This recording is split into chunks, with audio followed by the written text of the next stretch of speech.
Welcome everybody to the 4Y podcast. It's the three boys right now. We're supposed to have Kent make his return today. We'll be glad to see him bless us with his presence here. It's been a hot minute, but we've been cursed with the president of Blake. He's here today. Yes, welcome. I'm glad I can curse you, my friend. And then we've been reverse cursed by Austin. Hi, forward and hard to that. Yeah, what he said. And then if we're, just being full on nerd, I'm taking like the remove curse spell. I'm just making it all equal out here. So we're all good right now. Now once Kent gets here, we'll be blessed. So we'll be rocking and rolling. So alrighty, socials. I'm not even gonna just follow us on our social media accounts. We begged you. We begged you. And we're still there. We've not gone anywhere. We post stuff sometimes we don't. It's just kind of fun, but we're there. So if you want to follow us, get into shenanigans. We do some giveaways. We actually gave away some Xfinity tickets to the Degas race this weekend. There was one person that entered, so therefore he won. And the seats were fantastic too. They were high up where you could see the whole entire track coming into, I think, turn 1 and 2. There's some good looking seats, and got them for free. All he had to do was follow us on social media. So, alrighty, boys. I'm going to throw it to Blake here. He has a quick little shindig he wants to talk about, and we'll move on to talking about the races this weekend. Yeah, guys, I just want to give a quick shout out to the Cars Tour this weekend. I was blessed enough to go up to Orange County this weekend up in the grand metropolis of Rougemont, North Carolina. And I just want to say, that's a pretty good little track up there. I was doing some research on it. They've got 19, and that's a fast little 3/8 mile track. I just want to say that was for the rain came in the area, and if you ever been to like a local short track or dirt track when rain comes, that means you're usually going well into maybe 1, 2 o'clock in the morning if they're not careful. They were out by 9:15 after all three races has been run. I just wanted to give a shout out to them. Luke Baldwin won the pro stock late model race, and then Jared Fryer won the late model stock car race, and it was pretty good. That's like I said, it's a good track. It's more of a middle to high lane track because with the it's kind of like a small Dover. The track's like a bowl, and first time I've been there, yeah, bowl, yeah, bowl racing, yeah, and then they great, pretty good race, and then they let the fans go afterwards, and got to meet a lot of guys like Dale, Ryan Newman, and Lane Riggs. Lane and Scott, they actually just came up into the stands and just started signing autographs and taking pictures with the fans. That's his home track. I just wanted to give a quick shout out to the Cars Tour for putting on an awesome experience for fans. I definitely recommend catching one if you have. If they want to catch a race, Blake, how would they get tickets to go to these particular racetracks? Yeah, so a lot of the tickets you can just walk up to. I will say with the ones coming up, they got one at Ace Speedway. You can probably walk up to there, but I would they got a couple coming up at North Wilkesboro. So if you're not able to make it, the great part about this one is it's going to be televised on Fox Sports 1 on the weekend of the All-Star race. So definitely check it out. Go to, I think it's northwilkesborospeedway.com and get that, or you can find more information on carstour.com. That's a good little plug. So, alrighty, boys. So we're going to talk about the Xfinity race first. So we had, 2 hours and 10 minutes. What are you laughing at? I said no ARCA? No, I'm just kidding. I mean, I couldn't tell you. They don't do much driver sheets for the ARCA stuff. You really have to really dig to find ARCA. But I mean, Cletus got a top 10. That was cool to see. He was down one cylinder, so he just kind of stayed in the draft, which, I mean, that kind of just shows you the power of the draft and the drafting track if someone can finish in the top 10 with a cylinder down. You really saw the power of the draft in World War I and II. It's true. It's a very, very strong draft. Alrighty, boys. So this is a very controversial finish in a way, especially for a perspective of one particular driver and the fans of this driver. But the race went on for 2 hours and 10 minutes. The 51 had the fastest lap. He turned that on lap 33, so fairly early in the race. And of course, that gives them the extra point. And that extra point, I mean, we've seen a lot of point series races come down to those singular points and ties. So, of course, that's not a car that necessarily gets points in and out every week. So, that's definitely a good get for them. So, right here, let's see what we can find out. Well, believe it or not, Austin Hill won a restrictor plate track. I mean, I didn't have that one on my bingo card. Who would have thought that? Well, to be fair, he's never won at Degas. Yeah, but he's been like really dominant, led a ton of laps, and I actually had a buddy text me. And he's like, "Man, I'm tired of people glazing Austin Hill so much about being so good at these restrictor plate tracks because he lucks into them all the time." And I'm like, must not watched Atlanta. Buddy, just all you gotta do is look at the lead laps. Well, the laps led, and that will show you a lot. It really would. You don't luck into what 6 or 7 wins that he has now. No. Super Speedway. I mean, you might can luck into one, but not the amount that. And is in the same breath as Dale Jr. and Dale Sr. in the Xfinity Series when it comes to laps led. With less races. Yeah, it's crazy. Of course, second place, we had Jeb Burton. Third place, we had Jesse Love. Of course, that was part of that controversial finish where they ended under caution, which the caution was 100% warranted. I will stand by that statement. That was a hard lick for Zilich, and they needed to get your team out there to respond to that. They could have threw it a little bit earlier. I will say that. They kind of waited after. But of course that's going to be a big controversial thing for everybody because we've seen multiple instances of this happen, and you could argue that hey, he was off the track, he's off the main course of the track, but it's a safety thing, so I get it. Justin Allgaier finished 4th.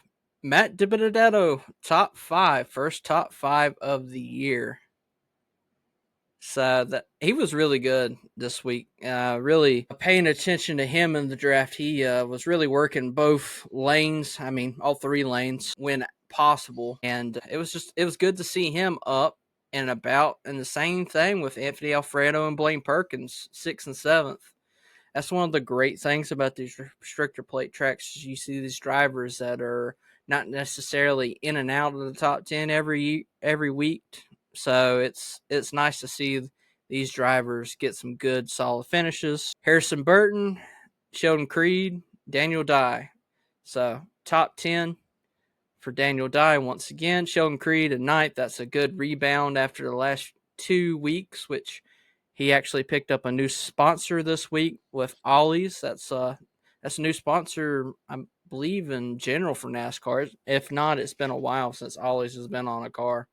So they were sponsoring Casey Kane with Hendrick probably about 12 to 13 years ago.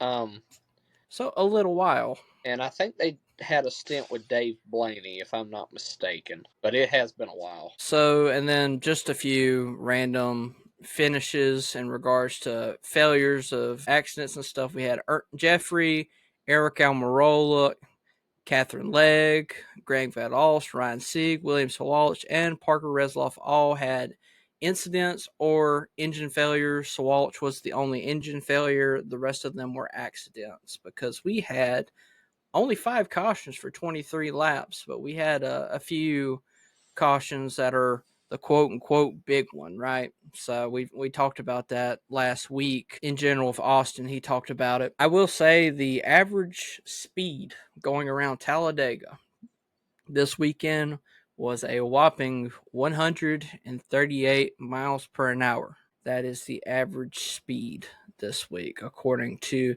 the sheet here. 26 lead changes among 15 drivers, and the 3 drivers that failed to qualify was Garrett Smithley, Austin Green, and Jake Garcia. Of course, Jake Garcia making that open start in the 29 car.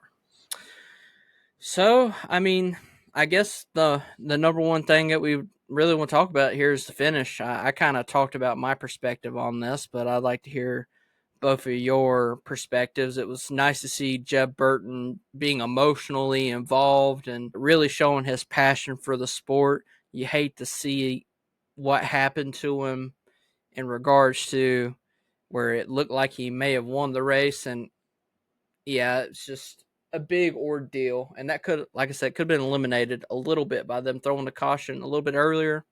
But what was y'all's overall perspective of that final finish? Goodness, I can't speak today. I'll throw it to Austin first. Yeah, I mean, it was. I don't think there's a person, or at least on this podcast, that hates Jeb Burton. I mean, we all like him. We all love the family. He comes from Woolbutton, God with a Caterpillar call. Caterpillar. So, we all like the Burton family and what they've contributed to the sport over the years. And I even texted in the group chat. I was like, dang, I didn't realize that none of us picked Jeb Burton to win the race. Because usually on plate tracks, especially Talladega, he has 2 wins, I think. 2 wins at Dega, and he hasn't wrecked in a single plate track, I think, in his time in the Xfinity Series. So really impressive resume there for him. But it was heartbreaking to see him lose it in that fashion. I don't think anybody wants to lose a race off of a timing line. Everybody wants to race back to the finish. Man, what a finish it would have been with a 3-way between Love, Hill, and Jeb. Yeah, I don't know what else you could really do there, except, if NASCAR, I guess, could have thrown the caution a little earlier, but ultimately they didn't. And that's the result we have. I hate to see it. I hated to see him be so upset after the race, but he's like we won it. He's like, I know we won it. I know we won it. But I mean, show the timing line picture. It was pretty clear. Hill was ahead by a good bit. So I hate to see it, and regardless, a P2 finish is still good. It's good points, and hopefully he can take that momentum. Him and his team can take that momentum going forward, and produce some good results the rest of the year. What about you, Balako? Yeah, I was at work, but I saw where. So your opinion doesn't count, is what I'm hearing. I watched some replays, so but when I was looking in the group text and it looked like that Jeb had won, I mean, I was excited. And then I go back and see that Hill won. I'm like, all right. I mean, obviously I'm happy because I picked him in our pick 'em, right? But yeah, on the caution, I'm not mad about it. If you've ever been to Talladega, you know that what he took was a hit, and it looks bad on TV. It's a lot worse in person. So I just applaud NASCAR for prioritizing the safety there. Now, granted, it's at the complete opposite end of the start finish lines. I don't know if you can get the safety car there while the whole pack's still going. I don't know, but definitely need to make sure he was all right because he took a lick. But it was a close finish, and I mean, you never really like to see one happen under caution, but you don't want to see a scenario that could have been prevented either. Yeah, I mean, that's a fair point. I think my main idea and my main perspective of that is the amount of times that someone has been, pissed off at the end of a race and they like sit there and try to tailgate a car going through the backstretch. And if you have safety vehicles out there, that could be a concern. Of course, you would think that the drivers are professionals and whatnot, but we've also seen what the Xfinity Series has been so far this year in regards to certain tracks like Martinsville and whatnot, and the tempers flare every once in a while. That's very true. That's just my perspective, but I'm sure there's other people that have completely different perspectives. But what is one driver that you guys picked out of the field and you guys were really impressed? Maybe it was someone that you didn't expect to be up and about early in the Xfinity race. I know Blake said he watched some replays and whatnot, so I don't know if he got to see much in fruition of actual live racing. But maybe Austin could choose a driver or two that he really saw that really impressed him throughout the race. Harrison Burton. that's a guy that sticks out to me. He was running, for the most part, he was running up front. I think he led maybe a couple laps, but he was up front a little bit. But for the most part, he was up front for a good chunk of the race. Stayed out of trouble and had a good finish. So I was really impressed by his performance this past Saturday.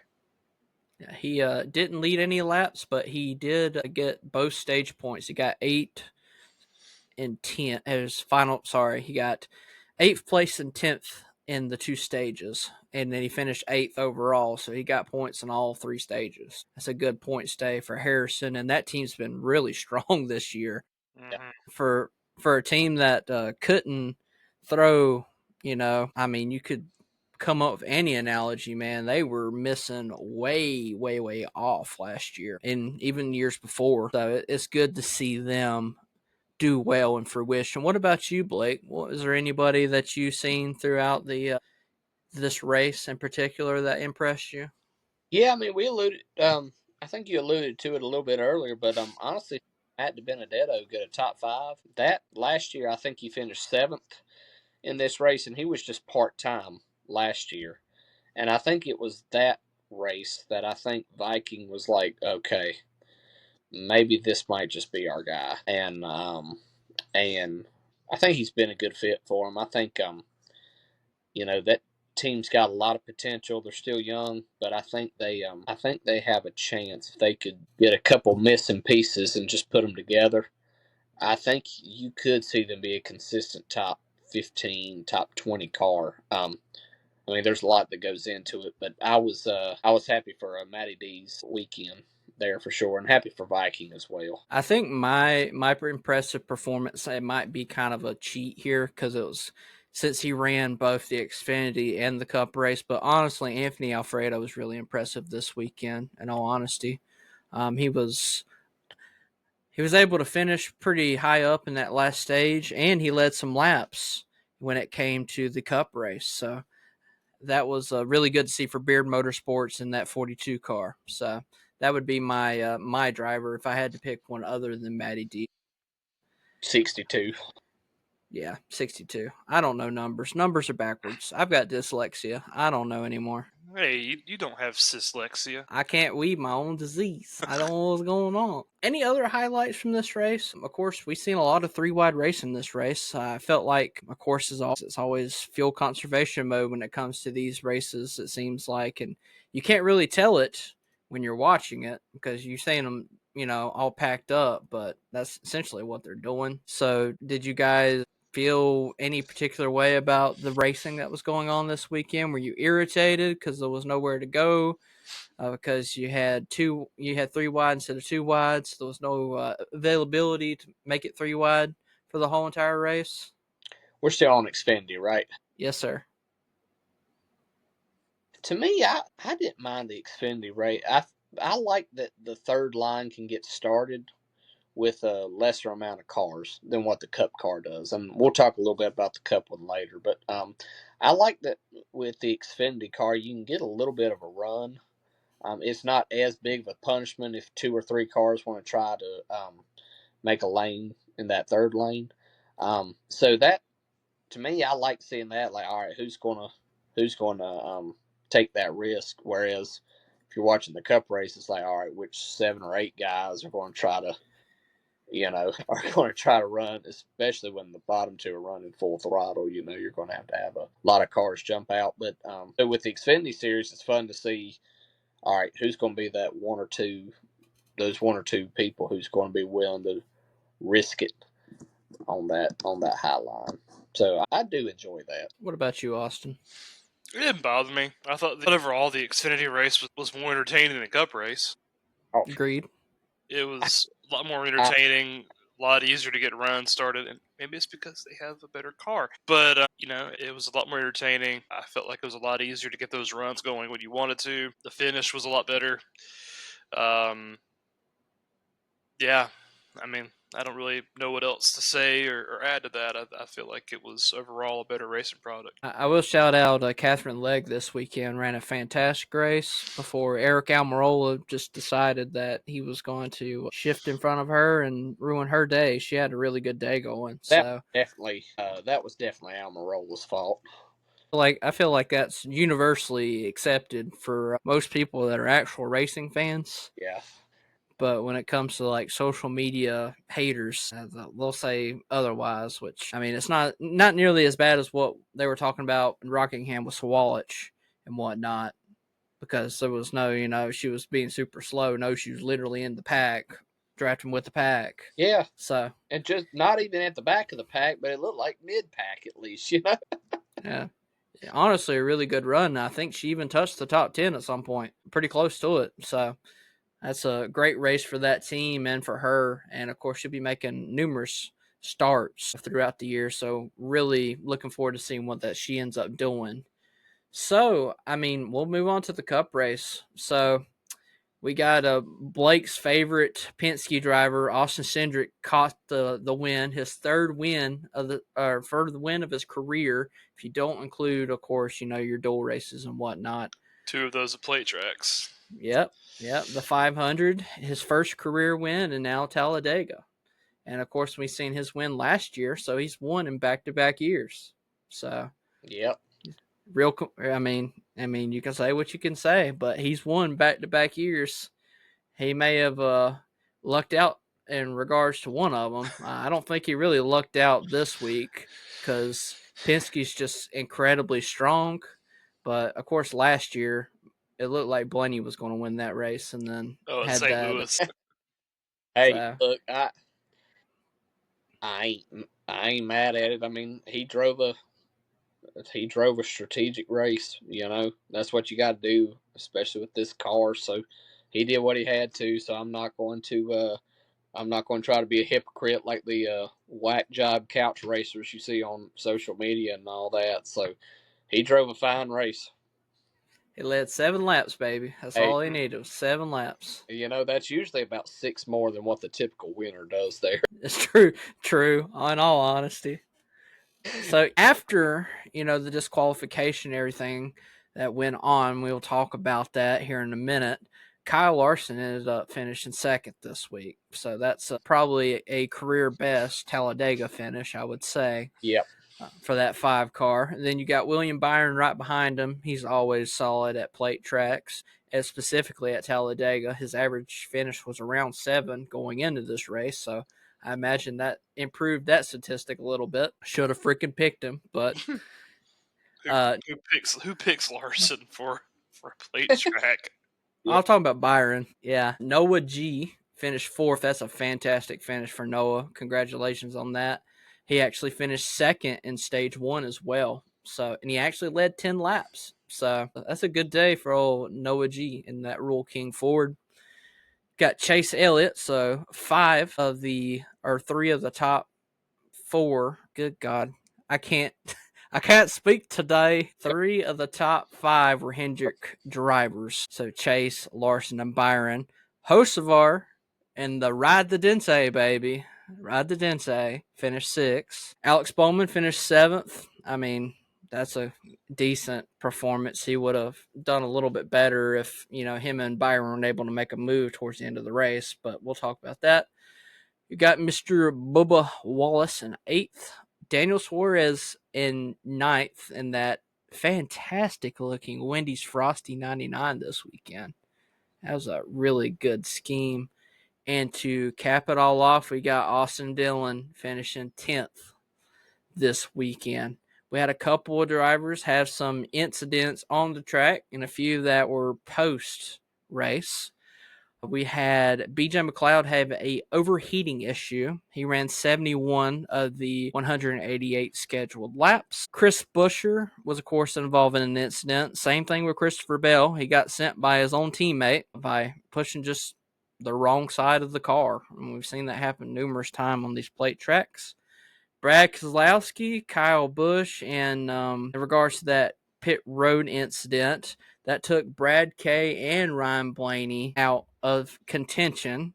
And then the two cars that finished behind them, even though they ran all 188 laps, was the 60 of Ryan Preece, which I hate to see because that was a great momentum building day for that 60 car. He's been getting some good finishes, but this would have been a real, feather on the cap kind of day. And to go from second to 38th is that's a tough finish right there. And then Joey Logano also being disqualified in 39th. Joey Logano's was for a missing bolt in the back end of the spoiler. And Ryan Preece had one extra part. I think it was called a stream on the car.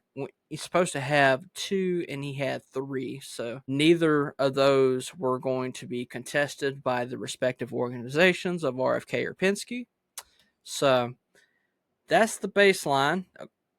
Fastest lap was for the 71 this weekend. So that's Michael McDowell getting another extra point. That's multiple this year. So that's good for that 71 team. They're in the heat of playoff contention right now. They're just outside or right just in the bubble, and we'll talk about that here in a minute. Only 4 caution flags. Relatively clean race, which is a anomaly when it comes to Talladega. The only incident was, of course, that 3-car incident, mainly, of Busch, Brad Kay. So, I mean, of course, I think John Hunter Nemechek spun out at the end of the race, but they didn't throw a caution for that, which was, I guess, was a good call. I'm surprised that they didn't. 67 lead changes among 23 drivers. That's pretty impressive. And the average mile per an hour on Talladega Superspeedway for a cup race was 157 miles per an hour. So there's not a lot of cautions right there. No. So that's something to stew on in all honesty. But I mean, I hate to take this race for granted in regards to where Cindric finished. He finished first and he led the laps that really mattered, but I don't know. Like, in all honesty, this was a real snoozer of a race for me. I would argue, in all honesty, it got to the point of being Bristol boring. And on top of that, it had probably the most shoddy coverage of a super speedway race I've ever seen on Fox in a hot minute. So let's just go generally here. What was y'all's overall perspective of the Cup race? I see that Kent's actually logged in and decided that he wants to attend the podcast this week. So what's up, guys? I'll let him talk first. Welcome. Yeah, glad I finally got it figured out. No, the race, I didn't feel like it was that boring. I'll say the finish, and of course I'm speaking biased as a Byron fan, who just, kind of got shuffled back, one too many rows there in that last run. But I don't know, it didn't seem like that boring of a race. But once they got to those last 14 laps or so, that last sprint to the finish, I expected there to be a little bit more racing than what we saw. But you just had 2 Fords hold up the lanes, and they played it smart. They did what they had to do to control the lines, and essentially, if someone was going to pass them, it was going to have to be in a third lane. And it never developed, and it never happened. I mean, they played it right, but just to watch the same 2 guys lead those 2 lanes for the last however many laps, no one pulled out to try to make a move. That's what was anticlimactic to me. It was just kind of frustrating that, I don't know. I mean, I don't want them to wad up, every single car, but the finish just, I don't know. I don't know if that's a testament to how difficult it is with this aero package to pull out and make a move if you just had a bunch of drivers that were scared to. But, I mean, William Byron had a teammate right behind him. I don't know why they couldn't have maybe, laid back and tried to make something happen. It just doesn't make sense to me. So, I don't know.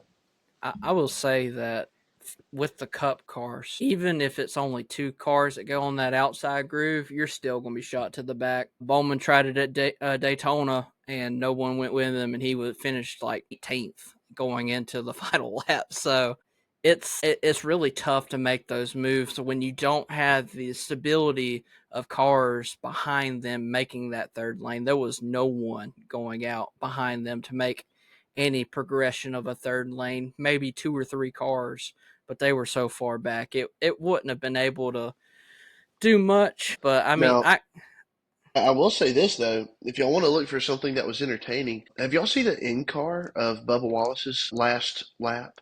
yeah, he went from like 10th, 18th to 10th or It's 9th or something. almost 20th to like 10th. That was pretty impressive. So if you're looking for a silver lining, definitely look at his in car footage. I saw that on Twitter or X or whatever you want to call it, but that was neat. You were really looking for silver linings this weekend, weren't you? I was about to say, you have to go to an in-car camera to say a Golly. race is good. I'm like, come on, man. No, this race chewed me up and spit me out in more ways than one. That was the highest of Boy, highs and lowest of lows. My hatred to Joey Logano has been extended to a whole brand new level. that's his engineers, man. It wasn't even his fault. Nah, it's on Joey. He He should have took him out known. himself, huh? Yeah, it was Joey. He's the one that did it. Anyways, a loser. I'm Whatever. surprised. I would be surprised if he knew how to work one of those things, to be honest with you, in all honesty. But, all right, Austin, let's hear it from your perspective of the race here. Well, my thoughts on the Fuel Saver 500 was I was surprised with how boring it was.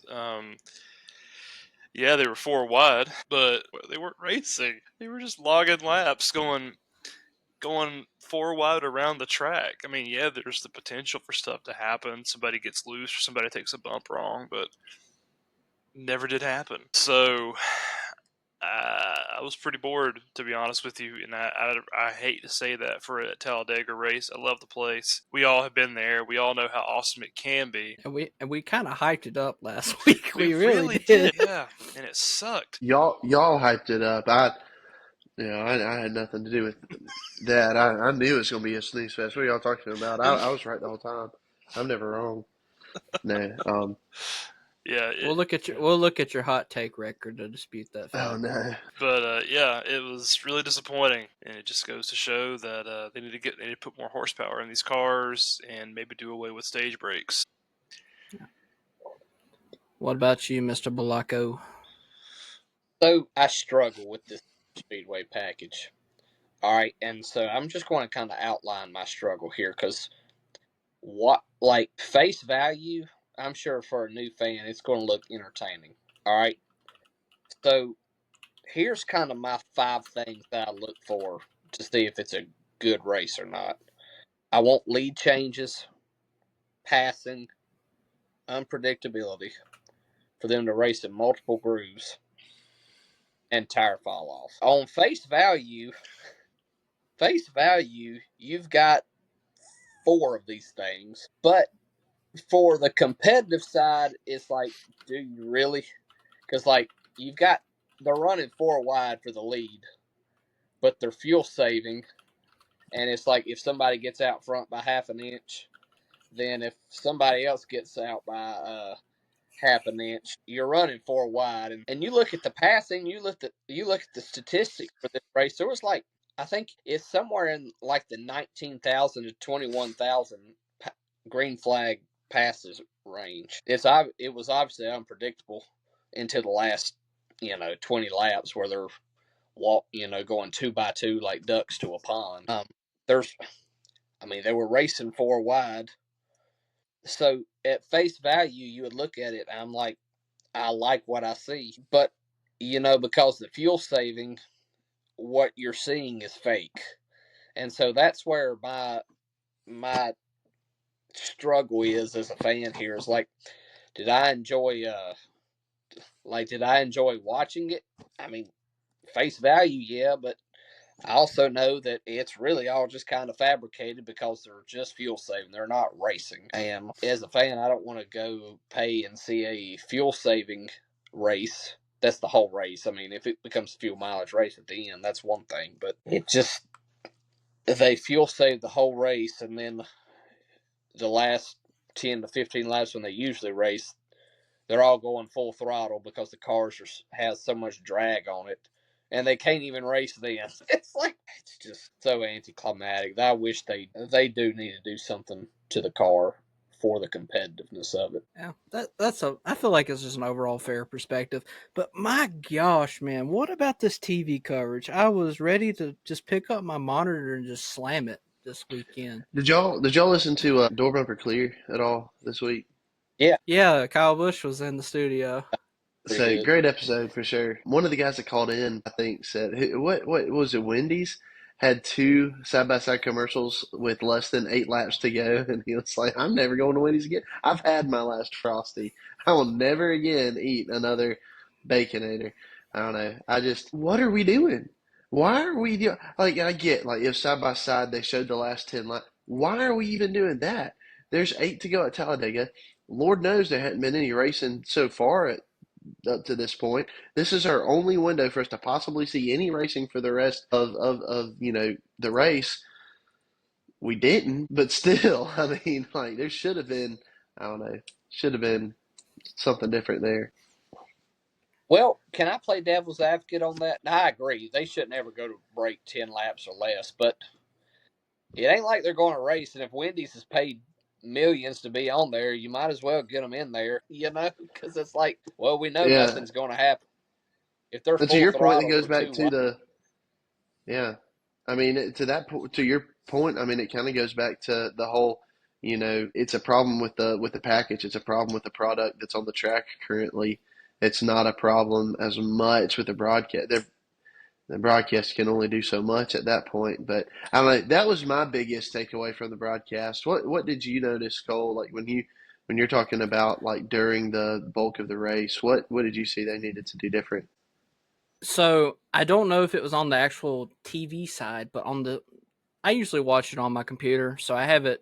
You're able to log in to like the application or whatnot on the computer, but it's through the TV, so it's through Direct.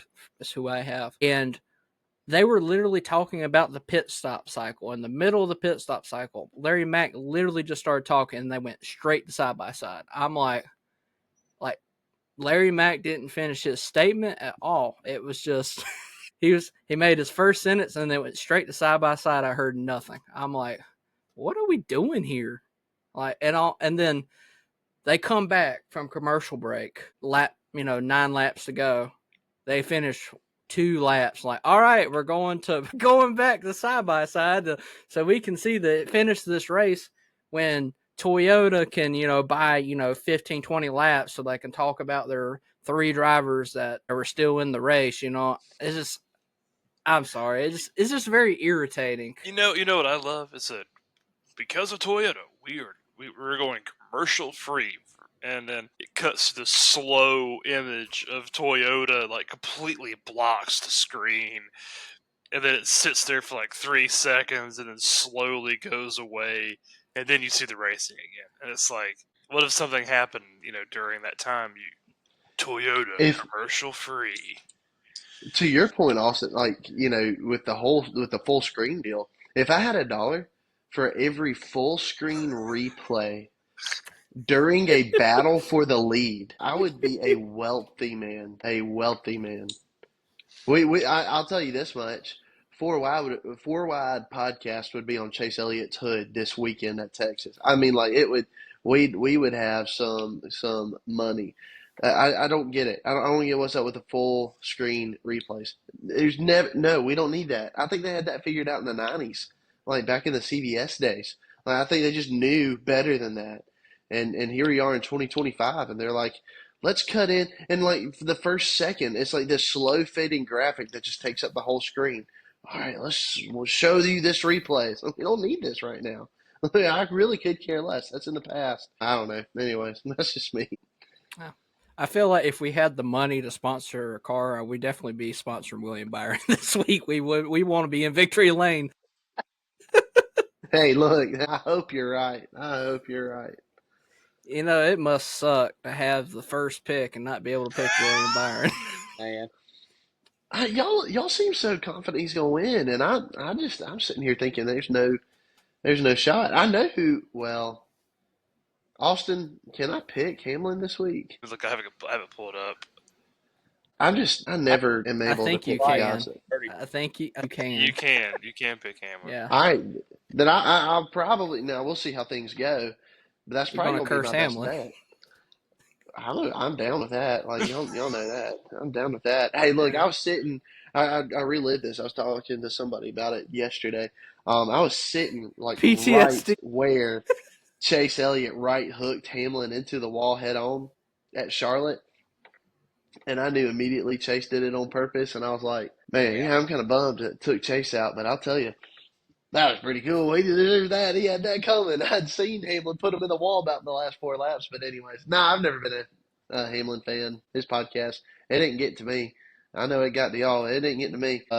Anyways, I'm very unbiased when it comes to that. I could care either way. Like it is what it is. But I don't know.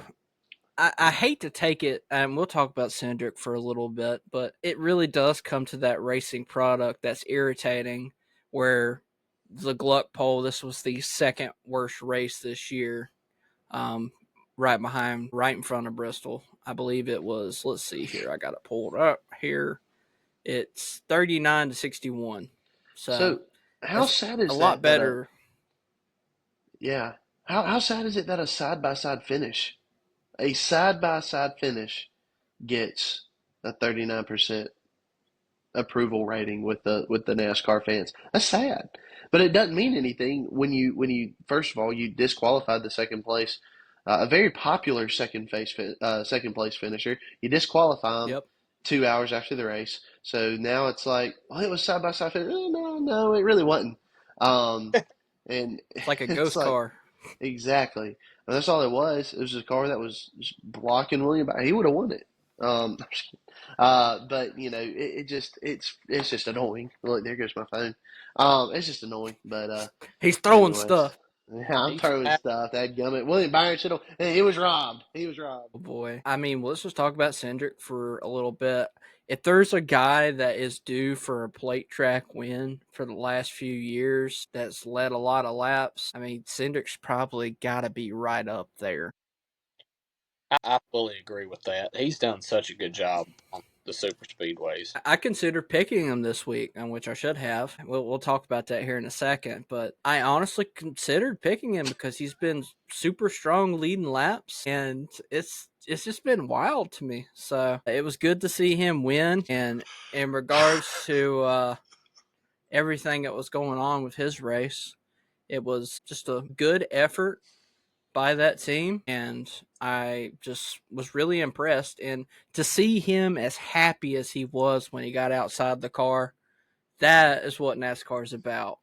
That is someone that knows that he's not going to win week to week every week, and when he gets that win, it means a lot to him. So, what is your overall thoughts about Cindric? I'll throw it to Austin first, since he's not Penske biased by any means, but Cindric's in the same league as Logano in regards to the quality. Of course, not the disqualification, but Right. Yeah. Yeah. I mean, I think while I'm not, as biased as some of y'all Hendrick guys are when it comes to Hendrick drivers, I enjoy seeing Penske guys have success. I'll never pull for them over my own guy, but I like Blaney, and Cindric is okay.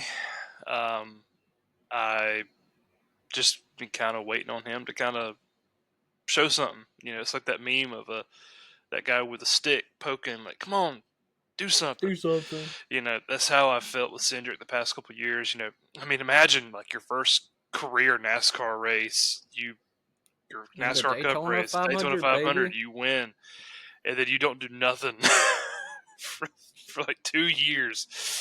Um, I think everybody has just been kind of waiting because I mean, look at what he did in Xfinity. The kid was dominant when he was in Xfinity. When he was in that two Moneyline car, he was so dominant. And then he gets, I guess it just shows, how hard it is to win at the Cup Series. Just has done nothing.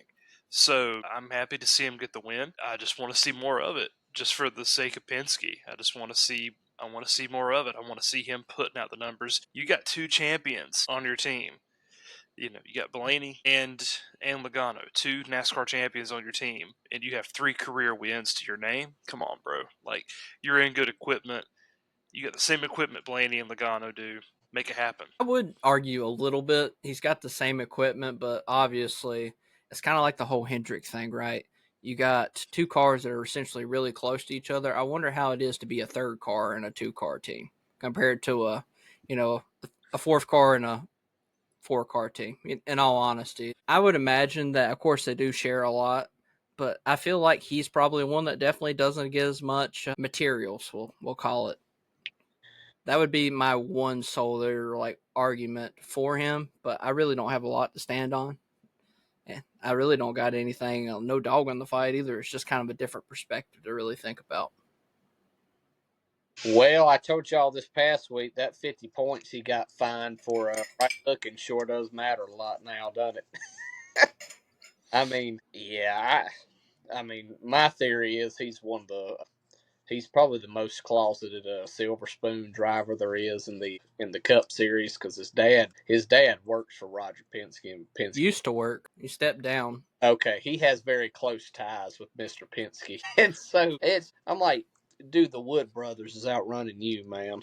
Like, I think it has been kind of disappointing his whole Cup career. I mean, he kind of gave off some Trevor Bayne vibes a little bit for a while, and then, Oof. in all honesty, I mean, his first win, one of his first starts, wins the Daytona 500, does absolutely nothing until one off weekend in 2024. Penske just brings a whole load of great cars, and if Ryan Blaney's fuel man or the strategy or whatever didn't just completely screw it up, like, Cindric's not winning that race. I get he backed into it, a win's a win, but and then at the dual race this year, that was a very untimely thrown caution. Is the only reason he won that with Eric Jones, right? I really want Eric Jones to win that. Oh my gosh. I mean, look, he's a good super speedway racer. You don't luck into, like I said with Austin Hill, you don't luck into more than probably 2 or 3. But I don't know. I don't see a lot of them. He's going to be a waste of a playoff pick, or of a playoff spot, and so I don't know. I just feel like Penske could be doing better, but that's just my take. We're not supposed to win in the spring, Yeah. You got to win in the fall. That's when it counts. That's right. Even more, he should learn from the 2 best at this playoff system, and he still freaks it up. Oh boy. Mm. I mean, I don't think there's anything else or really unless you have anything else you want to talk about there, Kent. But I mean, they kind of hit most of the points that I feel like a lot of Yeah. people would say. Yeah, I But mean, I can't think of anything that I would add to that. I mean, I'll say this: you could make the argument. What's he in year 3? No, year 4. 4 or 5, Year yeah. 4? Okay. Yeah. year 4. Oh, never And he was mind. part-time. My point. Yeah. So my argument no longer holds weight. So yeah, no. I mean, he 3 wins is great at this point in your career. Honestly, 3 wins. I mean, these days with how hard it's been to win lately, that's not bad. But then you got to look at your other, how many top 5s, how many top 10s, how consistent are you driving, that sort of thing. And that's where he's not doing much. And then you got to be able to put races together start to finish. And he's yet to win a race where it was just like, man, dadgummit, Cindric just had the best car all day. That's never been said. So, yeah, I don't know. I mean, we're still waiting on Ty Gibbs and some others too to kind of turn that corner. But I'm looking at his career top 5s right now. Ty Gibbs actually had a fantastic race. He led the majority of the laps of all the drivers. He's turned that around, I think. I think that's safe to say for Ty Gibbs. And all it took was Daniel to stop pulling for him. He's had 10 career top fives. Oh, What about top tens? Top 10s, 21. Yeah, it's just not great, but so 36 races times 3. That's so 1 out of every 10 races he finishes top 5, and then about 2 out of every 10 races, or 2 to 4 races, he's going to finish top 10. And I think to be on a championship level, you really got to be finishing. I mean, you got to be talking close to 30 of the finishes, at least top 15. You know, really, I mean, to be on a championship level, at least 25 out of 36 races, you're in the top 10, or at least you ran competitively in the top 10 for the majority of the race. Well, if you think So I don't know. Chase would, all those years that, like 2016, 2017, and the first half of 2018, like it took Chase 3 years to win. And I will say he did choke a lot on, but he still finished second, 7 times, 8 times, 9. 9. Yeah, so Yeah. he was at least present. I mean, I remember I was at the 2016 Charlotte Fall race. I mean, he's doing well, leading laps. I mean, gets wrecked by down there in turn 1. I mean, very relevant. Just don't see it out of him with Cindric specifically. So I say that to piggyback off what you said, Kent. The stats just aren't there right now. I'm kind of curious, Austin, in regards to that. So Daniel Suarez has been around for a little bit longer than that, but that's another driver that people talk about being in the hot seat all the time. Let's hear his top tens and top fives, because I mean he was in very good equipment. He was in a freaking JGR car for a little bit. I will say the one caveat to that's going to be in 2020 when he was in the 96 car. Yeah, but yeah. I mean, you could say the same thing about Alex Bowman, and people talk about wanting to replace him. And he was in, the butt frick cars. Well, I don't think personally for him he should be in the talk of the hot seat personally.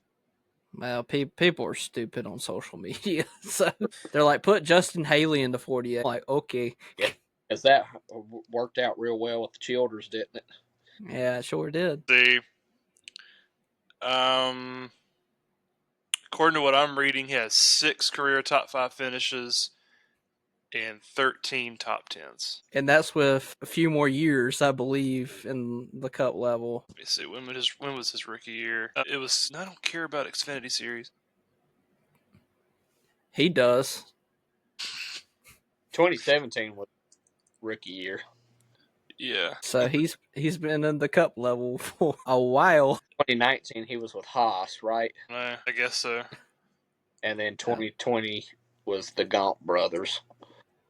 And then 21 through 25 he's been with Trackhouse. Gotcha. Yeah. So wait. Trying to see if they're counting his. Here we go. Okay, it's actually better than that. Okay, good. He made his debut in 2017. He had 23 top 5s. Okay. Across 1, 2, 3, 4, 5, 6, 7, 8, 8 and a third years of racing. Okay, that's a little bit better. A little bit better. But all right, we're going to talk about the.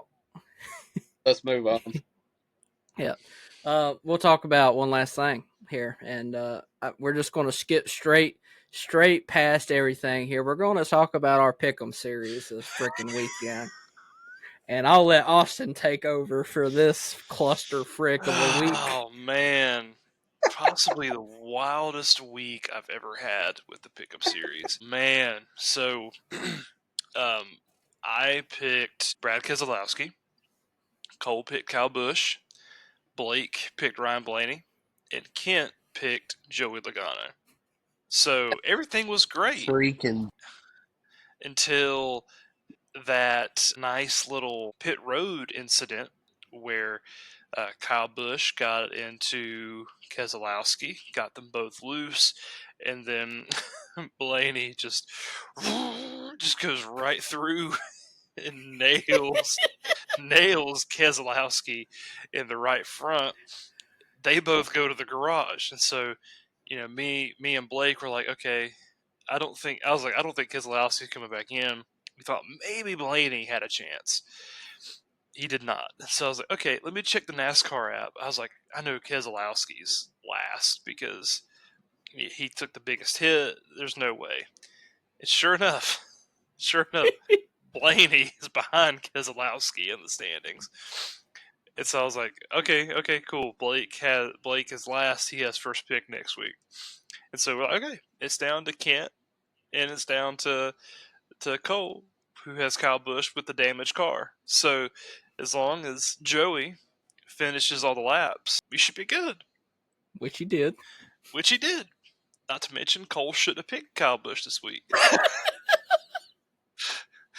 Because he already picked them like 2 weeks ago. And so the race ends, and Joey Logano has like a top 5 finish. And Kent's like, yeah, what a winning streak, babe. Winning streak. And 2 weeks in a row. 2 weeks in a row. And even like, is the Kent curse lifted? And we're like, is it lifted? Is it lifted? And then Blake texts the group chat, 60 been disqualified. So Kent goes from winning streak to the curse is back again. Kent finished in last. Cole finished first with Kyle Busch, a driver he shouldn't have even had to pick. And then I finished second with a P. And then Blake finishes third with Blaney.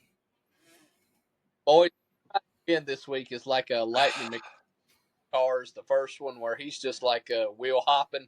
It's just start finish line. That's what it was in 30 seconds. Oh, man, it was a crap show. And so Cole won because this was the only car that was still running and wasn't disqualified. And if I would have picked like BJ McLeod, I still would have finished in front of all of you guys. And he only ran 88 laps this week. So what I ended up doing to make it fair is I eliminated Byron this week because he's obviously if I was able to get him somehow, which certain people are landlocked right now where they can't pick Byron, but I just wanted to be fair, and I might just, if I need to, I'll choose a different driver this week if it comes up to like a really good driver. But not having Byron for the next 3 weeks is kind of substantial because he's really good at most of the tracks that we're coming up to. Yeah, it was kind of the reason I was saving him for a while. Anyways, that was the Pick'em series in regards to the Cup. We'll talk about Xfinity in a little bit, but we thought you guys might just get a little bit of a kick out of that. Hey, Kent can start a streak. He can start a losing streak once again. I mean, you go. This poor man's muted. He doesn't know what to say. No, I was about to say something, but Filter got it, so I'm just going to keep my mouth shut. Yeah. That's unfortunate. Don't let your censorship, am I right? Oh, man. Like 2021 up in here. Boy. But, I mean, in general, that made the race interesting for us to follow. Because at the certain point, it may have made the race more irritating to watch because we only got 2 drivers in the fight essentially. But I felt like this weekend was that's just an overall encompassing of the weekend right there was our Pick'em series. That shows you how much the race at Talladega was a mess. And then going from one mess to going to what's going to be in a mess with Texas Motor Speedway. When's the last time we had a good Texas race, boys? I can tell you one that was entertaining, but it was for the wrong reasons. Let's hear it. I think this was in 2022 or 2023 where they the teams, they're just doing the least amount of air pressure in these tires as possible. And they keep spinning. I mean, down there in turns 3 and 4, they're all hitting in the back, It's like an ARCA race. Cars. I mean, it made it kind of entertaining. I mean, but I don't know that it was good. I will say, though, and I don't know why, But I was looking online on Ticketmaster on Texas Motor Speedway's specific site, and there's only 2 to 3. There's either 2 or 3 sections that still have 10 or more tickets left. Wow. Yeah, so it wouldn't surprise me if this race sold out. Maybe that's just because it's got one date. But say it used to be a multi-date, right? At one point, it was 2 times a year. Yeah, 2. And then Yeah. I will say the racing is a little bit better than what it was when it first repaved, but it's still not great. But Dale Jr. was talking last year. They were like, "Is Texas back?" I thought that was a stretch personally.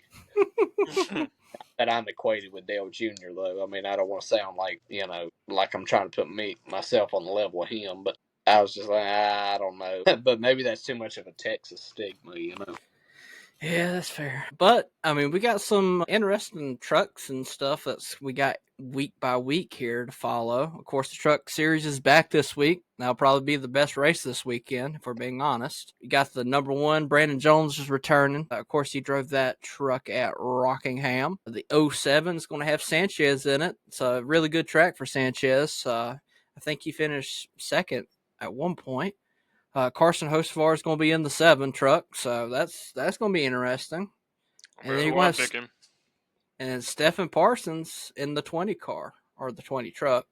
So those are your open drivers for the Truck Series, which is the SpeedyCash.com 250. For the Xfinity race, the Andes Frozen Custard 300, we have the 07 of Nick Litz, 17 of Corey Day, the number 19 of Riley Herbst making his Xfinity comeback this weekend in that 19 car. That would be a really interesting person to follow this week. 32 of Catherine Legg, back-to-back weeks. We'll see what she does at a track that's it may be a tough transition going from a Talladega to Texas Motor Speedway. Joey Gase in the 35, the 45 of Mason Massey, the 53 of Mason Maggio, number 70 of Leland Honeyman Jr., the 74 of Dawson Cram, number 91 of Josh Balicki, and the 92 of CJ McClellan. And 2 cars will miss that race. And for the Cup Series, we have the Würth 400. 2 cars that are making open starts. The 66 Chad Fincham, not Flincham, not related to Blake Flincham. I used to make that joke all the time to him. Then we realized he was missing an L because we did English 12th grade back in Surrey County, did we, buddy? That's right. We're still there. I don't know what you're talking about. We never graduated. And the number 62 of Jesse Love. That was an interesting number choice for the number 62 there. So he's racing for Beard. Yep, he sure is. It's weird. I guess that's just another way to get some more experience. Maybe Jesse Love's going to take Cindric's spot. Who knows? You know who drives a Chevy right now. Could be breeding it to take Austin Dillon's spot. That's what big rumors are right now. So, but I know Austin would be happy about that. And not for his friend Brett, but for just the so Logano fans can fall asleep soundly, knowing that they're not going to be absolutely rear-ended by somebody coming into Richmond.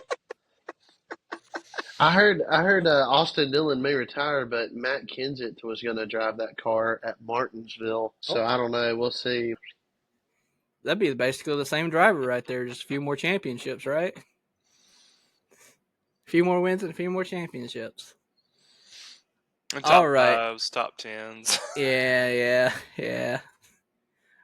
Alrighty, so Texas Motor Speedway, right? Is this a track that has a decent amount of history, or is this kind of a snoozer when it comes to your history reference? I'm going to be very interested to hear what you have to say this week. It's kind of funny. So I know we're talking Texas Motor Speedway this week. That's where NASCAR's going. I might have done something illegal. I don't know. Better not talk about COTA. I'm not talking about COTA, but I am talking about another track in the state of Texas. Now, let's first talk about Texas Motor Speedway.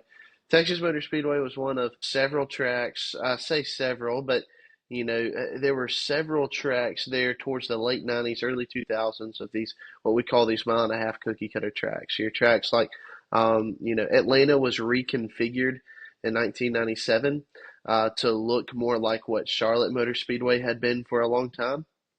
Then you had Las Vegas. That was built somewhere in that time frame. Several others. Texas was one of them, and it kind of came to be there in 1997.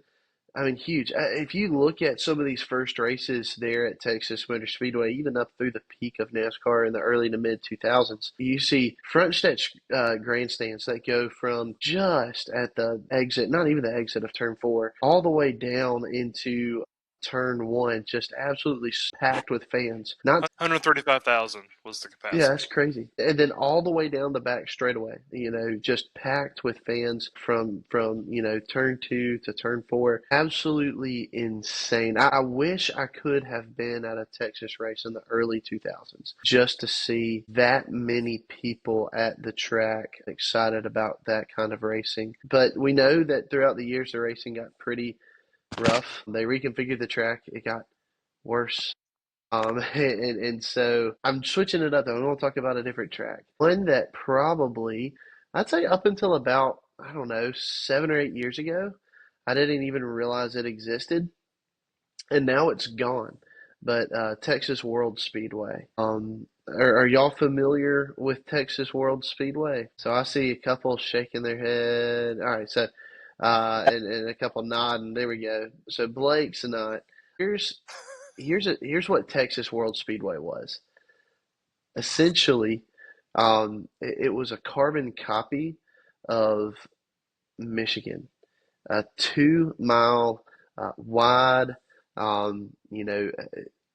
not extremely steep banked, but progressively banked track that started in the high teens and got up to the low 20s in the banking up near the wall.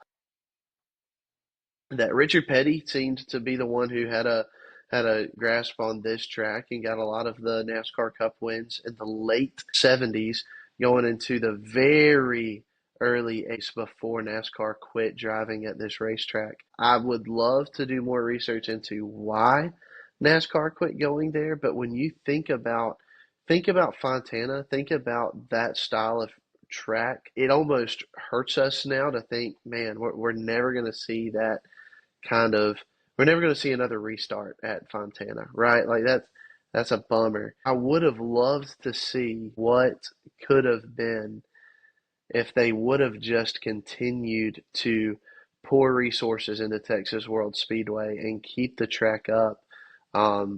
Very high speed racetrack. Greg Biffle did a test there as late as 2009. Do any of y'all want to guess what he hit on the front stretch? Again, this is, he had to let off the throttle. We're not talking Talladega speeds, right? Like he had to let off the throttle. He had to, be able to make the corner and that sort of thing. That banking wasn't 40 degrees or anything crazy. But do y'all want to guess what kind of speeds Greg Biffle hit in his car of tomorrow there in 2009? I'd say probably 205. All right, Blake's got 205. 196. 196. 198.65. Greg Biffle at the end of the front stretch hit 218. Wow. Yeah, just let that sink in. Yeah, I think wow is the right 218. So if there's one thing that I wish NASCAR could go back and change, would be revitalize this track in the early 80s to keep everything up to date and continue to pour into this facility there. It was in College Station. Part of the track still sort of somewhat remains. It is being developed into housing and that sort of thing. I don't know, maybe lately it is completely wiped away. As late as 2017, they were actually still racing there was a road course that was about 2.9 miles, and with one configuration, 1.9 with the other. And as late as 2017, they were still racing on that. I would have loved absolutely loved to see this car race on that track. You wouldn't have needed Texas Motor Speedway. It sounds funny to say, but I think we would all admit that today NASCAR wouldn't hurt to get rid of Texas Motor Speedway.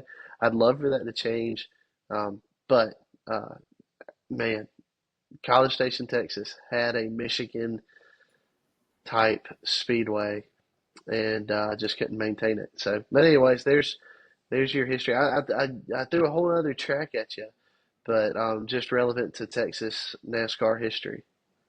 What a cop out. I know, right? I'm the worst. My man didn't do any research. He just said, Hey, I'm I probably going to did choose more what's research. easiest. I did more research on this one than I probably have in the last 8 combined. But anyways, History books. My mind is the history book at this point. got it. I got it. That's baby. right. I got it.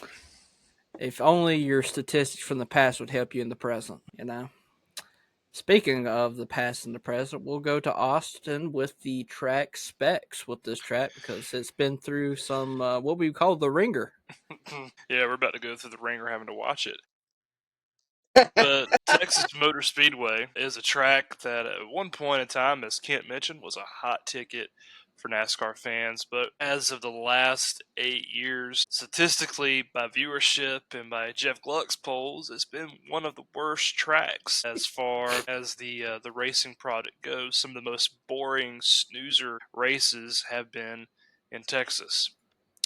But Texas Motor Speedway, in its current form, is a 1.5 mile track with 20 degrees of banking in the Speedway's first 2 turns and then 24 degrees of banking in the Speedway's last 2 turns. 5 degrees of banking on the front stretch and back stretch, and the racing surface has a width of about 80 feet. From 1998 to 2017, the turns were all banked at 24 degrees, and the racing surface width was only 58 feet, so it was a very narrow track. When the track was initially constructed, it had a dual banking system. So your high bank was 24 degrees, and you had a low bank of 8 degrees in the turns, and it made for some really interesting racing. A lot of people don't realize that about Texas. It used to have that a variable degree of banking throughout the turn. By mid 2016, numerous complaints against the track surface taking too long to dry were made. In the 2016 AAA Texas 500, there was a rain delay which took 7 hours to restart. 7 hours for a 1.5 mile track in Texas. That's like North Wilkesboro when it get flooded. So, despite this, the owner of the track had no plans to repave the track. Guys like Jimmy Johnson and Carl Edwards, they both said, this track needs to stay the same. We don't need to repave it. It doesn't need it. Let's leave it the same. However, under the direction of Marcus Smith, the track announced the commencement of a repave in response to the drying issues. With the repave, the banking in the first 2 turns were decreased from 24 to 20 degrees, and the racing surface was expanded. They also included a very modern French drain to help with track drying issues. I'm so glad we have a dry track and crappy racing product. I don't know about you guys, but With racing, Great quality of life change. But ever since these changes, Texas has continued to be in decline. The track used to hold 135,000 people. Now, max capacity is 75,000. Sometimes it sells out, sometimes it doesn't. It also used to get 2 dates on the calendar. It used to get a date during the spring, early summer, and then they had one in the playoffs. Now, it just gets 1 date on the calendar. It's no longer a playoff track. It's no longer a hot ticket. Maybe if they raced a little earlier where it wasn't so daggum hot, maybe it'd be a bit more of an incentive for fans to come to the track. When you're running in Texas in the middle of the summer, nobody wants to see that. So, yeah, that is the history, kind of a history, and also addressing some of the specs of Texas. I don't know about you guys, but I want Texas to be great again. Mata. Texas, Make Texas great again. But yeah, so with that, the most recent repave has been in 2017, and I know over the last couple of years they've tried to do. I remember one year they tried to do like some sort of resin compound or something in the turns to try to help with that, and it just did not work. But with that, I will segue to Blake to talk about the tire aspect. Yeah, so biggest thing to watch out for with the tires this week is with turns 1 and 2, they're only really going to be able to run 1 to 2 lanes. They'll be able to race 2, but you only see 2 lanes. The top, where they expanded that track, it's essentially marbles. I mean, the way that the marbles were like at Bristol in the spring race last year, how you wouldn't go up in there. There might as well be tons of marbles in that from lane 3 to like 7 because nobody's ever going up there. And if you do, you spin out. So I say that to say the right side tires are probably going to take a beating with the load because even in 3 and 4 where it's a lot steeper, you can still only run the bottom and the middle lane has just started. So you can't really run the high line at Texas yet to maybe even out the wear of your tires. They are going to try to work on some left side tires and make that more softer tires. That way, there'll be a little bit more wear on those, and that way you don't race left side tires for 200 some laps because they're hard as a rock. And because now, when it comes to the repave, this was one of the first ideas that, look, I like a lot of what Marcus Smith has done. I think everybody agrees Texas was a epic fail. The one thing that has been this track's, and I won't even say saving grace because it's not great. One thing that is starting to slowly help this track is the fact that they paved it in a way to where it would age quicker. And they mix the elements up a little bit different. So the track is starting to get some age on it. We're going to be in like year 8 since the repave. If you think about it in an old-fashioned repave, you're probably looking at like year 12 to 13. So maybe that'll help out with the tires a little bit. They're going to run the same tires as Vegas and Homestead and Darlington. So it's kind of my hope just looking at that, like, well, maybe they're expecting the track to be abrasive if they're having to bring the Vegas tire, the Homestead tire, and the Darlington tire, right? So I'm hoping some fall off will happen. Not exactly sure if it will for Xfinity and trucks. You're going to have the same tires as Las Vegas, the 15-inch tires for the trucks.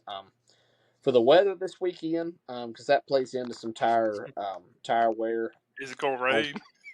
It will. Is it gonna rain, boys? It looks like it will on Friday. There are some storms in the Fort Worth. Oh my God! And they don't have wet weather tires this week, so No! So you might see a truck race on Saturday, you might not. Dang it! Yeah. So, but Saturday and Sunday should be clear, 75 to 78. I'm hoping that there'll be some heat in the tires with how hot the track is going to be. I hope this will help the racing. I hope. I'm going to try to be optimistic. I hope that this will be beneficial. Sure hope so too, man. It's Yeah. it's it's been rough. In regards to the fan experience at Texas, I went with the most non-biased source possible. I went on Reddit. Nice. Man, that is the most accurate source too, man. I mean, let's give credit to dude, man. In all honesty, 90% of what people posted was it's better than watching it on TV. So, I mean, with the current broadcast that we got going on, I mean, it might be a good ticket to go and actually sit down and watch a race. And maybe that's why the tickets sell decently sometimes. Sometimes they don't. The weather looks fairly decent this weekend. The humidity's not too terribly high. I think it's in like the 40s and 50s.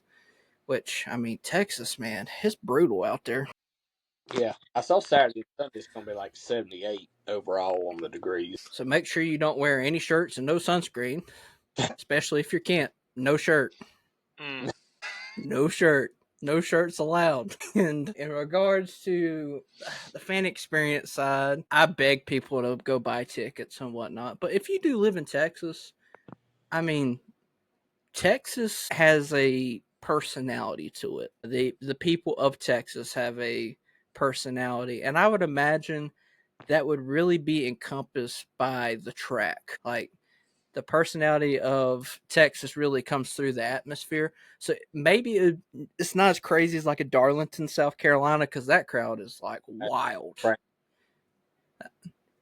The only thing comparable to that is like a Talladega crowd, and that's because people have been getting absolutely roasted in the infield for a couple of days, and they're finally ready to see a cup race go by. But I mean, just go to the race if you're able to, support the track, or if you really feel like Texas doesn't belong on the calendar, don't support the track.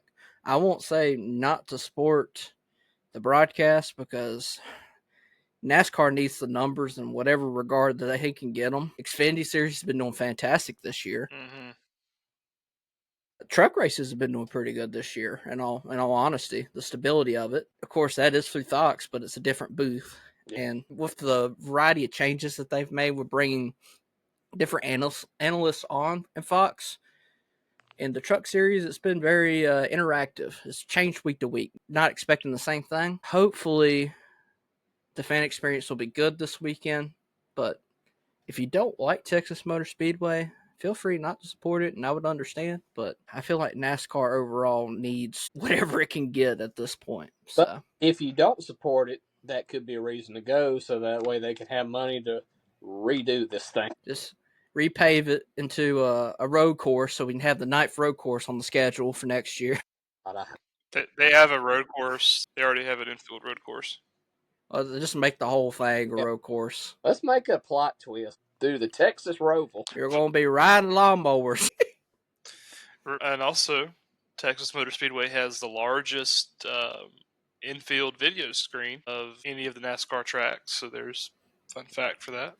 So you can see all the fantastic side-by-side racing, the whole entire race on the biggest screen possible. Hey, it won't be still standing single file. Nothing like being at Darlington and going, okay, what's going on the backstretch? Yeah. That was me at Rockingham, boys. At Atlanta, you're going, you're halfway through the race, and you're just going, shoot, I didn't know they had screens. I mean, it's just, yeah. They're cute. Goodness. Do y'all think Texas is going to turn into the next Atlanta? I hope not. I don't think that's a good idea, because I think it would take the notoriety out of the Atlanta, because that's what's really brought Atlanta its due now. Yeah. So now having a track that's super similar to it be, I don't know, take a little bit away of like the specialization, if that makes sense, in my opinion. Oh, I agree. Fancy word. Yeah. Wow. That's like worth 5 pesos.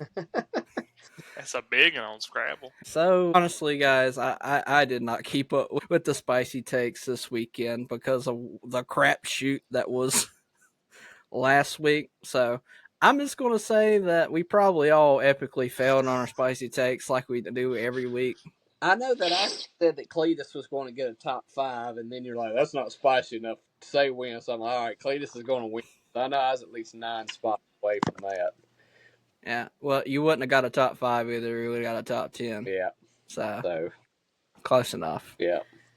All right, boys. I want to hear Kent's spicy take. First off, the trailer. Oh, me. Spicy take for Texas weekend. Golly. I tend to limit myself to the Cup Series and not really pick on any of the other series. I guess I'm going to do that again this week. I'm going to go Cup Series. Man, I don't say this is going to be spicy because I don't think y'all seem to be so set on William Byron winning. I'm going to say William Byron spends the majority of this race outside the top 20 and does not finish in the top 15. He's trying to reverse curse him. That's the daggone truth. I hope I don't hit on this. I'm going to say William Byron spends the majority of the race outside the top 20 and does not does not finish in the top 15. Go next. I usually don't go till last, so I'll force myself. I say Hocevar wins the truck race and the cup race this weekend. Shoot. He gonna ride the Dente twice, baby. Right. Ride the Texas Dente, baby. That's right. Cowabunga, baby. Tex-Mex. All right, Austin, let's hear yours. Jesse Love gets the top 15. In the Cup Series. Okay, because I'm about to say he's With really beard? good. With beard? In the 62 car. That's all I got, bro. Hey, hold on. That could be true, because this could be an attrition race.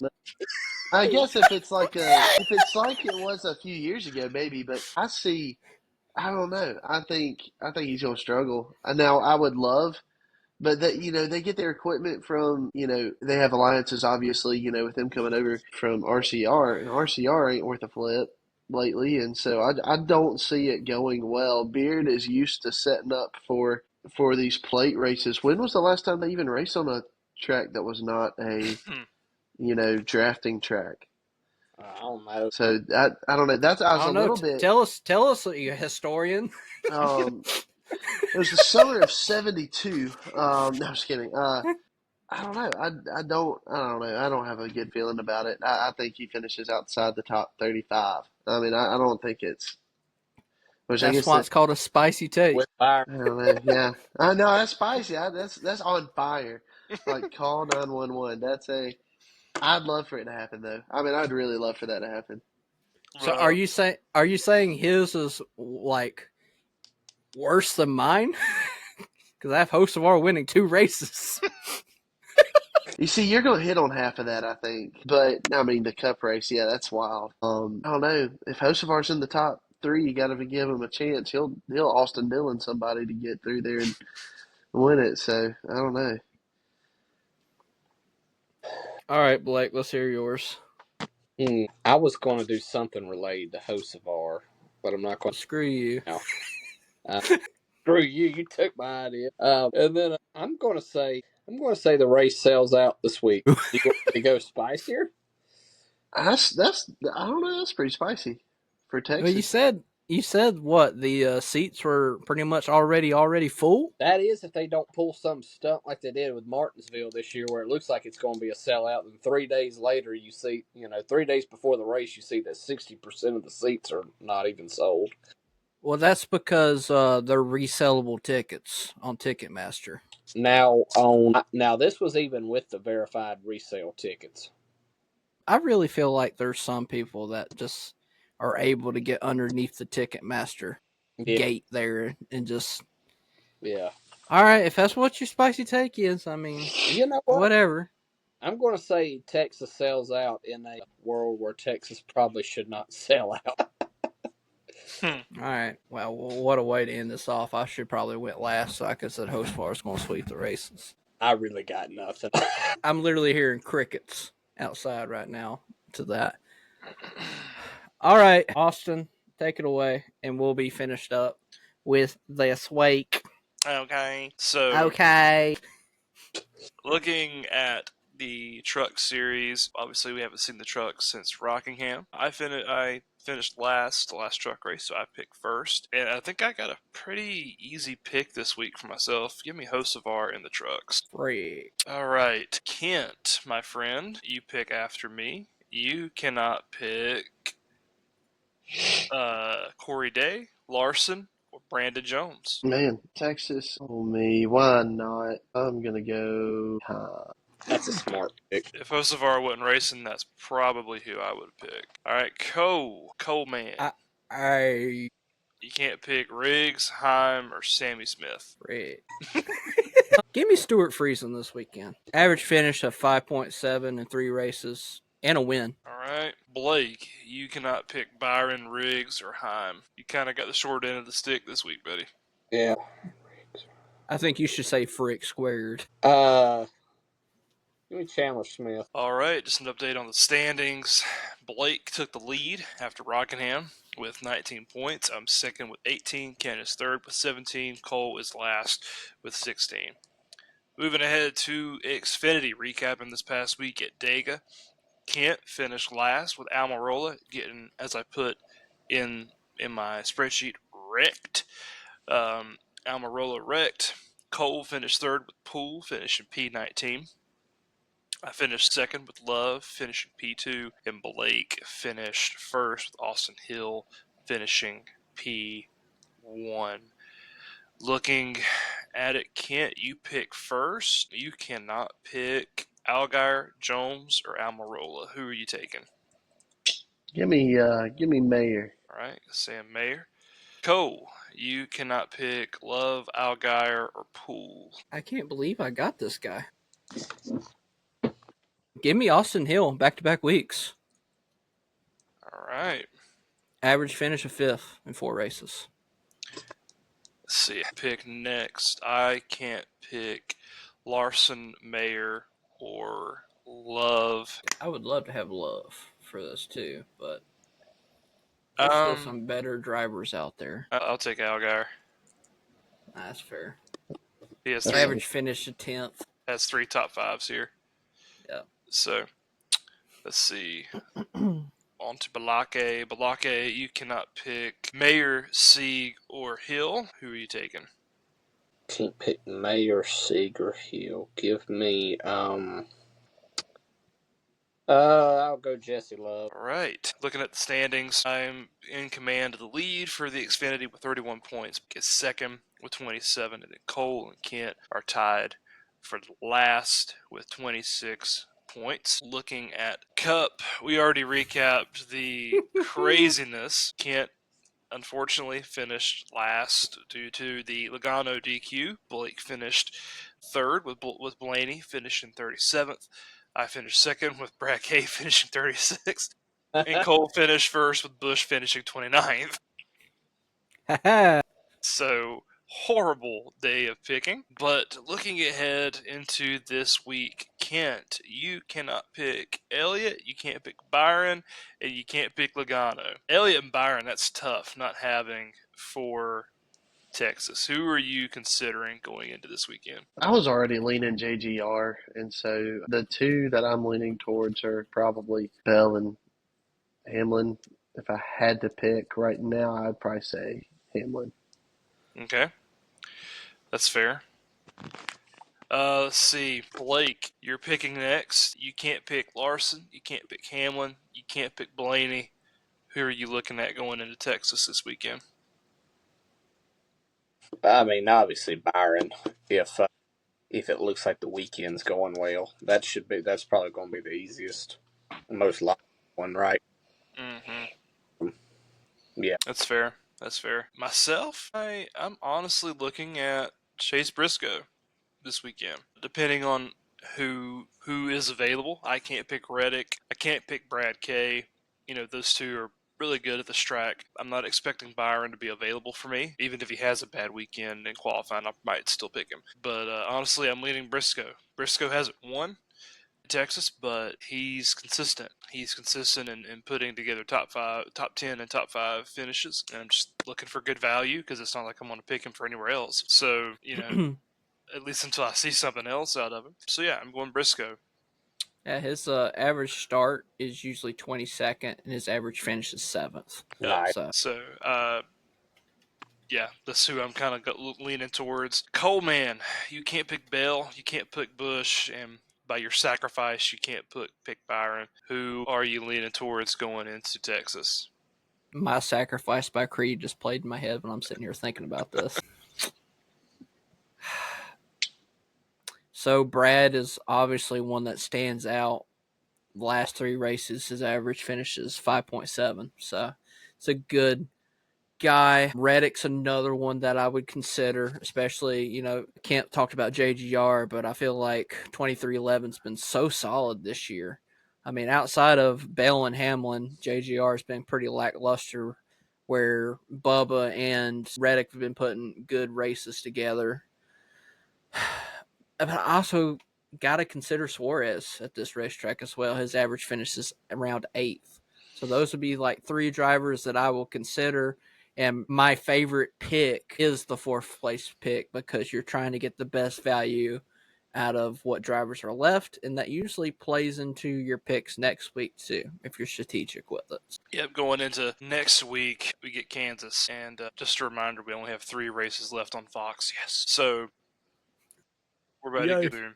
But looking at the standings, I had to do Control Z a lot on Sunday. With the way the standings originally were going to run, Kent was going to be only 2 points behind me. He was going to have 29, and I was going to have 31. That is no longer the case. So the regular season standings, I have 32 points in the lead, and Kent and Cole are tied for second with 26, and then Blake is last, taking back his rightful spot and 23 points. He's reverting back to 2023 season. I know. Honestly, yeah, I think it was last year around this time too, wasn't it? I can't remember, but that point flip that Kent pulled on you in 2 consecutive weeks put you in the hole. Yeah. So, but yeah, that's what our standings look like, and then we'll pick obviously our drivers after practice and qualifying this weekend for Cup, and then on to Kansas. Last thing that I have, I actually just came up on my phone. The 87 and the 99 both got penalties for the Xfinity Series for body rear bumper cover issues. So that will negate them 20 points in regards to the overall points and 5 playoff points. Wow. So, and then on top of that, there's a $25,000 fine. So pretty big penalties for 2 teams that don't have a ton of money in general already. So that's tough news, but I literally just come across my screen. So I figured, with being pretty decently big supporters of Matty D, we hate to see that, but it is what it is. Sometimes you just gotta juice what you can out of the cars. And hope you don't get caught. That's right. But we're really looking forward to Kansas next week, especially coming off Texas. We're all expecting Texas to be the opposite of what Talladega was in regards to the hype. We're really unhyping it up, but maybe we'll have the reverse effect when it comes to Talladega. So maybe it'll be the most excellent Texas race. The highest rated Texas race in the Gluck poll era is when Chase Elliott won in 2024. Go figure. What was the percentage? Yeah, that's 30% of the Dawsonville crowd just voting in that poll probably. But that is it for us. I hope you guys have a wonderful week, and I hope you guys enjoy as much as possible Texas Motor Speedway. Adios.